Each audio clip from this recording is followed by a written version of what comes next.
अध्याय 7। अद्भुत अवतार।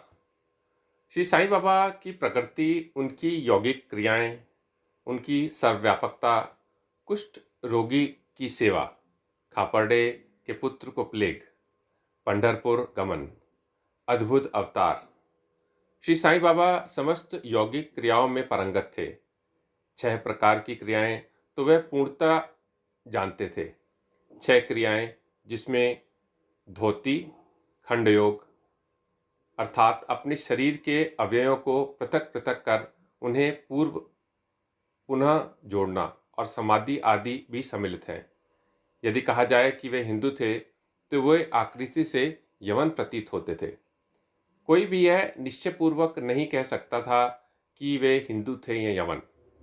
वे हिंदुओं का रामनवमी उत्सव यथाविधि मनाते थे और साथ ही मुसलमानों का चंदनोत्सव भी। वे उत्सव में कुश्ती को प्रोत्साहन तथा विजेताओं को पर्याप्त पुरस्कार देते थे। गोकुल अष्टमी को वे गोपाल कला उत्सव भी बड़ी धूमधाम से मनाते थे। ईद के दिन वे मुसलमानों को मस्जिद में नमाज पढ़ने के लिए आमंत्रित किया करते थे। एक समय मुहर्रम के अवसर पर मुसलमानों ने मस्जिद में ताजिया बनाने तथा कुछ दिन वहां रहकर फिर जुलूस बनाकर गांव से निकालने का कार्यक्रम रचा। श्री साईं बाबा ने केवल 4 दिन ताजिए को वहां रखने दिया और बिना किसी राग द्वेष के 5वें दिन वहां से हटवा दिया। यदि कहें कि वे यवन थे तो उनके कान हिंदू रीति के अनुसार छिदे हुए थे, और यदि कहें वे हिंदू थे तो वे सुनता कराने के पक्ष में थे। नाना साहब चंदोरकर जिन्होंने उनको बहुत समीप से देखा था, उन्होंने बताया कि उनकी सुन्नत नहीं हुई थी।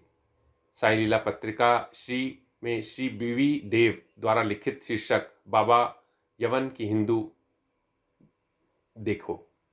यदि कोई उन्हें हिंदू घोषित करे तो वे सदा मस्जिद में निवास करते थे, और यदि यवन कहें तो वे सदा वहां धुनी प्रज्वलित करते थे तथा अन्य कर्म जो इस्लाम धर्म के विरुद्ध हैं, जैसे चक्की पीसना, शंख तथा घंटानाद, होम आदि कार्य करना, अन्नदान, अर्घ द्वारा पूजन आदि सदैव वहां चलते रहते थे।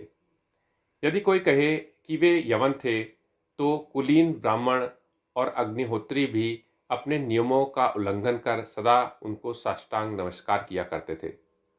जो उनके स्वदेश का पता लगाने आया, उन्हें अपना प्रश्न ही विस्मृत हो गया और वे उनके दर्शन मात्र से मोहित हो गए। अस्तु, इसका निर्णय कोई नहीं कर सकता कि यथार्थ में साईं बाबा हिंदू थे या यवन। इसमें आश्चर्य ही क्या है। जो अहं व इंद्रिय जन्य सुखों को तिलांजलि देकर ईश्वर की शरण में आ जाता है तथा जब उसे ईश्वर के साथ अभिन्नता प्राप्त हो जाती है, तब उसकी कोई जाति पाति नहीं रह जाती। इसी कोटि में श्री साईं बाबा थे। वे जातियों और प्राणियों में किंचित मात्र भी भेदभाव नहीं रखते थे। फकीरों के साथ वे आमिष और मछली का सेवन भी कर लेते थे। कुत्ते भी उनके भोजन पात्र में मुंह डालकर स्वतंत्रता पूर्वक खाते थे, परंतु उन्होंने कभी कोई आपत्ति नहीं की। ऐसा अपूर्व और अद्भुत श्री साईं बाबा का अवतार था। गत जन्मों के शुभ संस्कारों के परिणाम स्वरूप मुझे भी उनके श्री चरणों के समीप बैठने और उनका सत्संग लाभ उठाने का सौभाग्य प्राप्त हुआ। मुझे जिस आनंद व सुख का अनुभव हुआ, उसका वर्णन मैं किस प्रकार कर सकता हूँ। यथार्थ में बाबा अखंड सच्चिदानंद थे। उनकी महानता और अद्वितीय का बयान कौन कर सकता है। जिसने उनके श्री चरण कमलों की शरण ली, उसे साक्षात्कार की प्राप्ति हुई।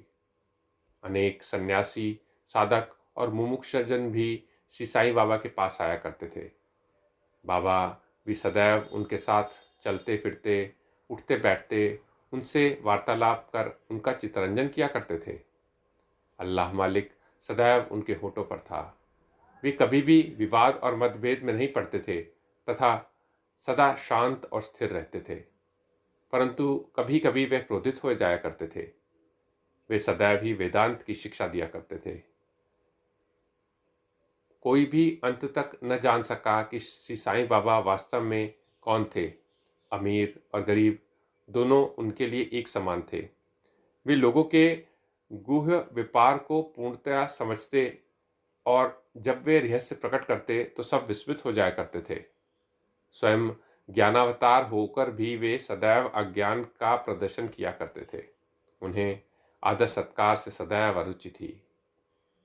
इसी प्रकार का श्री साईं बाबा का वैशिष्ट्य था। थे तो वे शरीरधारी, परंतु कर्मों से उनकी ईश्वरता स्पष्ट झलकती थी। शिरडी के सकल नर नारी उन्हें परब्रह्म ही मानते थे। बाबा की प्रकृति। मैं मूर्ख हूँ, श्री साईं बाबा की अद्भुत लीलाओं का वर्णन नहीं कर सकता। शिरडी के प्रायः समस्त मंदिरों का उन्होंने जीर्णोद्धार किया। श्री तात्या पाटिल के द्वारा शनि, गणपति, शंकर, पार्वती, ग्राम्य देवता और हनुमान जी आदि के मंदिर ठीक करवाए। उनका दान भी विलक्षण था। दक्षिणा के रूप में जो धन एकत्रित होता था, उसमें से वे किसी को 20 रुपये, किसी को 15 रुपये और किसी को 50 रुपये इस प्रकार प्रतिदिन स्वच्छता पूर्वक वितरण कर दिया करते थे। प्राप्तिकर्ता उसे शुद्ध दान समझता था। बाबा की भी सदैव यही इच्छा थी कि उसका उपयुक्त रीति से व्यय किया जाए। बाबा के दर्शन से भक्तों को अनेक प्रकार का लाभ पहुंचता था। अनेकों निष्कपट और स्वस्थ बन गए, दुष्टात्मा पुण्यात्मा में परिणित हो गए, अनेकों कुष्ठ रोग से मुक्त हो गए और अनेकों को मनभांचित फल की प्राप्ति हो गई। पंगुओं की पंगुता नष्ट हो गई। उनकी कीर्ति दूर दूर तक फैलती गई और भिन्न भिन्न स्थानों से यात्रियों के झुंड शिरडी आने लगे। बाबा सदा धुनी के पास ही आसन जमाए रहते और वहीं विश्राम किया करते थे। वे कभी स्नान करते और कभी स्नान किए बिना ही समाधि में लीन रहते थे। वे सिर पर एक साफा, कमर में एक धोती और तन ढकने के लिए एक काफनी धारण करते थे। प्रारंभ से ही उनकी वेशभूषा इसी प्रकार की थी। अपने जीवन काल के पूर्वार्ध में वे गांव में चिकित्सा कार्य भी किया करते थे। रोगियों को निदान कर उन्हें औषधि भी देते थे और उनके हाथ में अपरिमित यश था। इस कारण से वे अल्पकाल में ही योग्य चिकित्सक ख्यात हो गए। यहाँ केवल एक ही घटना का उल्लेख किया जाता है जो बड़ी विचित्र सी है। विलक्षण नेत्र चिकित्सा। एक भक्त की आंखें बहुत लाल हो गई थीं। उनमें सूजन भी आ गई थी। शिरडी सरी के छोटे ग्राम में डॉक्टर कहाँ। तब भक्तगण ने रोगी को बाबा के समक्ष उपस्थित किया। इस प्रकार की पीड़ा में डॉक्टर प्रायः लेप, मरहम, अंजन, गाय का दूध तथा कपूर युक्त औषधियों को प्रयोग में लाते हैं, पर बाबा की औषधि तो सर्वथा ही भिन्न थी। उन्होंने भिलावा पीसकर उसकी 2 गोलियां बनाई और रोगी के नेत्रों पर एक एक गोली चिपकाकर कपड़े की पट्टी से आंखें बांध दी। दूसरे दिन पट्टी हटाकर नेत्रों के ऊपर जल के छींटे छोड़े गए। सूजन कम हो गई और नेत्र प्रायः निरोग हो गए। नेत्र शरीर का एक अति सुकोमल अंग है, परंतु बाबा की औषधि से उन्हें कोई हानि नहीं पहुंची, बल्कि नेत्रों की व्याधि दूर हो गई। इस प्रकार अनेक रोगी निरोग हो गए। यह घटना तो केवल उदाहरण स्वरूप ही यहाँ दी गई है। बाबा की यौगिक क्रियाएं। बाबा को समस्त यौगिक प्रयोग और क्रियाएं ज्ञात थीं। उनमें से केवल 2 का ही उल्लेख यहाँ किया गया है। पहली, धौती क्रिया, आंतें स्वच्छ करने की क्रिया। प्रति तीसरे दिन बाबा मस्जिद से पर्याप्त दूरी पर एक वट वृक्ष के नीचे जाया करते थे। एक अवसर पर लोगों ने देखा कि उन्होंने अपनी आंतों को उदर से बाहर निकालकर उन्हें चारों ओर से स्वच्छ किया और समीप के वृक्ष पर सूखने के लिए रख दिया। शिरडी में इस घटना की पुष्टि करने वाले लोग अभी भी जीवित हैं। उन्होंने इस सत्य की परीक्षा भी की थी। साधारण धौती क्रिया एक 3 इंच चौड़े और 22.5 फुट लंबे गीले कपड़े के टुकड़े से की जाती है। इस कपड़े को मुंह के द्वारा उदर में उतार लिया जाता है तथा उसे लगभग आधे घंटे तक रखे रहते हैं। ताकि उसका पूरा पूरा प्रभाव हो जाए। तत्पश्चात उसे बाहर निकाल लेते हैं। पर बाबा की तो यह धौती क्रिया सर्वथा विचित्र और असाधारण ही थी। खंडयोग। एक बार बाबा ने अपने शरीर के अवयव पृथक पृथक कर मस्जिद के भिन्न भिन्न स्थानों में बिखेर दिए।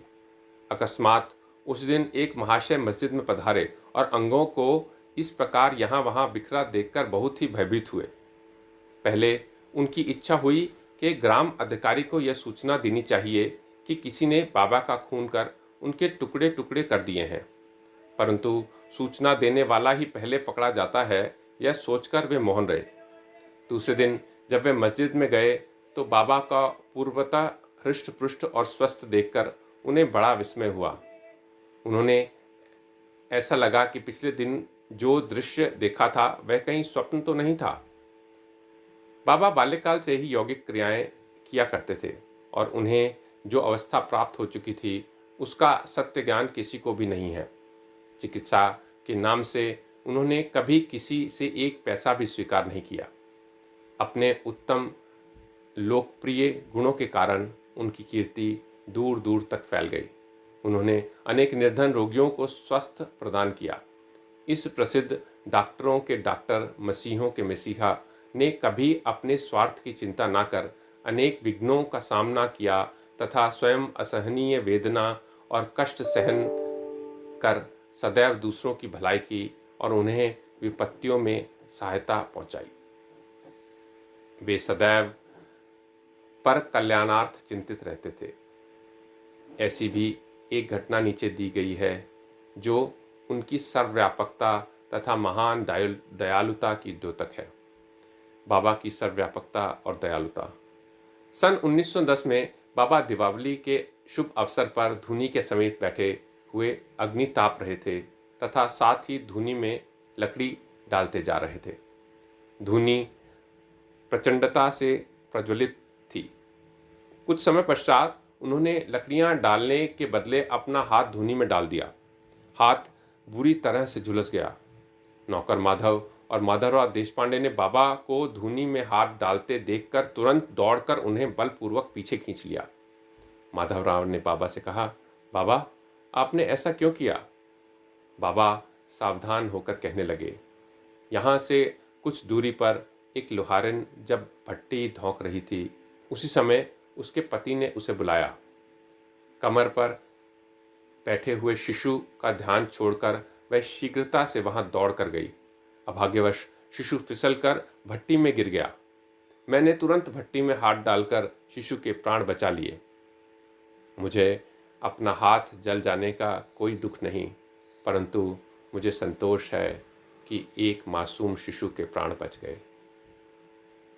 कुष्ठ रोगी की सेवा।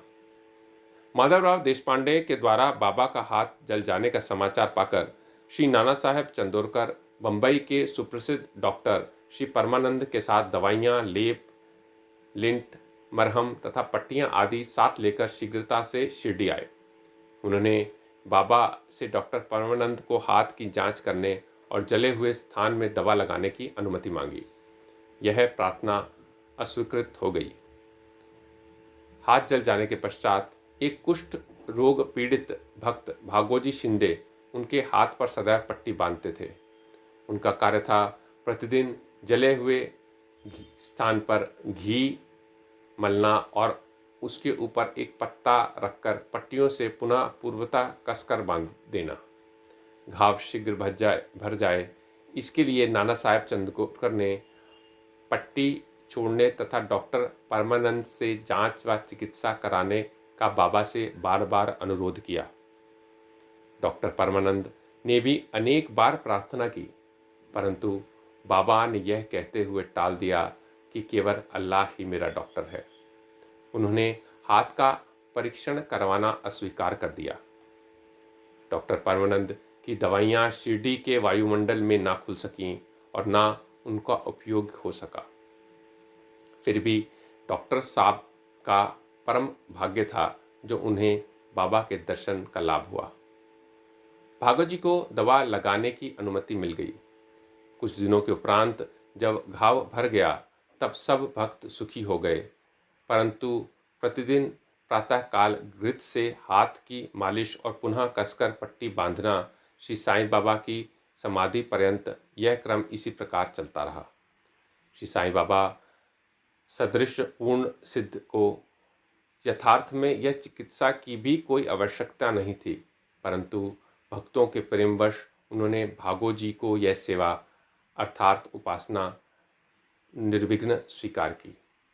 जब बाबा लेंडी को जाते तो भागो जी छाता लेकर उनके साथ ही जाते थे। प्रतिदिन प्रातःकाल जब बाबा धुनी के पास आसन पर विराजते, तब भागो जी वहाँ पहले से ही उपस्थित रहकर अपना कार्य प्रारंभ कर देते थे। भागो जी ने पिछले जन्मों में अनेक पाप कर्म किए थे, इस कारण वे कुष्ठ रोग से पीड़ित थे। उनकी उंगलियां गल चुकी थीं और शरीर पीप आदि से भरा हुआ था, जिससे दुर्गंध भी आती थी।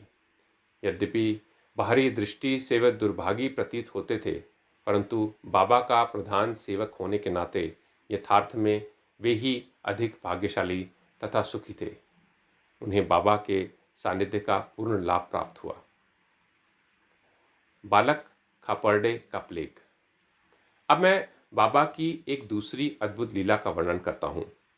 श्रीमती खापर्डे अमरावती के श्री दादा साहब खापर्डे की धर्मपत्नी थी। उनके छोटे पुत्र के साथ कई दिनों से शिरडी में थी। पुत्र तीव्र ज्वर से पीड़ित था। पश्चात उसे प्लेग की गिल्टी गांठ भी निकल आई। श्रीमती खापर्डे भयभीत हो बहुत घबराने लगी और अमरावती लौट जाने का विचार करने लगी। संध्या समय जब बाबा वायु सेवन के लिए वाड़े, अब जो समाधि मंदिर कहा जाता है, के पास से जा रहे थे, तब उन्होंने उनसे लौटने की अनुमति मांगी तथा कंपित स्वर में कहने लगी कि मेरा प्रिय पुत्र प्लेग से ग्रस्त हो गया है, अतः अब मैं घर लौटना चाहती हूँ। प्रेमपूर्वक उनका समाधान करते हुए बाबा ने कहा, आकाश में बहुत बादल छाए हुए हैं। उनके हटते ही आकाश पूर्वतः स्वच्छ हो जाएगा। ऐसा कहते हुए उन्होंने कमर तक अपनी काफनी उठाई और वहां उपस्थित सभी लोगों को अंडों के बराबर 4 गिल्टियां दिखाकर कहा, देखो मुझे अपने भक्तों के लिए कितना कष्ट उठाना पड़ता है, उनके कष्ट मेरे हैं। यह विचित्र और असाधारण लीला देखकर लोगों को विश्वास हो गया कि संतों को अपने भक्तों के लिए किस प्रकार कष्ट सहन करने पड़ते हैं। संतों का हृदय मोम की तरह तथा मक्खन जैसा कोमल होता है। वे अकारण ही भक्तों से प्रेम करते और उन्हें अपना निज संबंधी समझते हैं। पंढरपुर गमन और निवास। बाबा अपने भक्तों से कितना प्रेम करते थे और किस प्रकार उनकी समस्त इच्छाओं तथा समाचारों को पहले से ही जान लेते थे, इसका वर्णन कर मैं इस अध्याय को समाप्त करूंगा। नाना साहेब चंदोरकर बाबा के परम भक्त थे। वे खानदेश में नंदुरबार के मामलतदार थे। उनका पंढरपुर को तबादला हो गया और श्री साईं बाबा की भक्ति उन्हें फलदायी हो गई, क्योंकि उन्हें पंढरपुर, जो भुवानुकुंठ पृथ्वी पर स्वर्ग सदृश ही समझा जाता था, उसमें रहने का अवसर प्राप्त हो गया। नाना साहब को शीघ्र ही कार्यभार संभालना था, इसलिए वे किसी को पूर्व पत्र या सूचना दिए बिना ही शीघ्रता से शिरडी को रवाना हो गए। वे अपने पंढरपुर शिरडी में अचानक ही पहुंचकर अपने विठोबा बाबा को नमस्कार कर फिर आगे प्रस्थान करना चाहते थे। नाना साहब के आगमन की किसी को भी सूचना न थी, परंतु बाबा तो सर्वज्ञ थे। जैसे ही नाना साहब नीम गांव पहुंचे, जो शिरडी से कुछ ही दूरी पर है, बाबा महालसापति, अप्पा शिंदे और काशीराम से वार्तालाप कर रहे थे। उसी समय मस्जिद में स्तब्धता छा गई और बाबा ने अचानक ही कहा, चलो चारों मिलकर भजन करें। पंढरपुर के द्वार खुले हुए हैं। यह भजन प्रेम पूर्वक गाएं। पंढरपुरला जायाचे, जायाचे, जायाचे, तिथेत मजला रायाचे, तिथेत मजला रायाचे, घरते मजला रायाचे, पंढरपुरला जायाचे। सब मिलकर गाने लगे। भावार्थ, मुझे पंढरपुर जाकर वहीं रहना है, क्योंकि वह मेरे स्वामी ईश्वर का घर है। बाबा गाते जाते और भक्तगण उसे दोहराते जाते थे। कुछ समय में नाना साहब ने वहाँ सकुटुंब पहुंचकर बाबा को प्रणाम किया। उन्होंने बाबा से पंढरपुर पधारने तथा वहाँ निवास करने की प्रार्थना की। पाठकों, अब इस प्रार्थना की आवश्यकता ही कहाँ थी। भक्तगण ने नाना साहब को बताया कि बाबा पंढरपुर वास करने के भाव में पहले से ही थे। यह सुनकर नाना साहेब द्रवित हो श्री चरणों पर गिर पड़े और बाबा की आज्ञा तथा आशीर्वाद प्राप्त कर वे पंढरपुर को गमन हो गए। बाबा की कथाएं अनंत है। अन्य विषय जैसे मानव जन्म का महत्व, बाबा का भिक्षावृत्ति पर निर्वाह, बाईजाबाई की सेवा तथा अन्य कथाओं को अगले अध्याय के लिए शेष रखकर अब मुझे यहाँ विश्राम करना चाहिए। श्री सद्गुरु साईनाथार्पणमस्तु। शुभम भवतु।